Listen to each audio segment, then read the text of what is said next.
তারপরে বন্ধুরা, তোমরা সবাই ভালো আছো তো? এইবারে তো চলে আসলো পুজো, দুর্গা পুজো চলে আসলো। খুব তাড়াতাড়ি দুর্গা পুজো এবারে পড়েছে। তো কালকে রান্না পুজো, পরের দিন বিশ্বকর্মা পুজো। তো পুজোর মোটামুটি আভাস চলে এসছে। তো সবাই কীরকম কেনাকাটা করলে, মার্কেটিং কীরকম করলে আমাকে জানিও।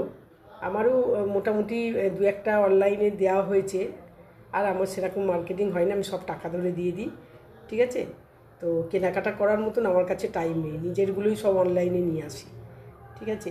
অনলাইনে বুক করি, সেই দিয়ে যায় বাড়িতে। তো সেই রকম ব্যাপার। তো আমার এখনও কিছু কেনাকাটা সেরকম হয়নি, দু একটা দিয়েছি অর্ডার, এখনও আসেনি। আসলে নিশ্চয়ই দেখাবো তোমাদের। তো তোমরা কে কী কিনলে একটু দেখিও। এখনও অনেকের হয়তো কেনাকাটা হয়নি, অনেকেরই বাকি আছে। তো এখন তো দেরি আছে, প্রায় 15 দিনের বেশি বাকি আছে। ঠিক আছে?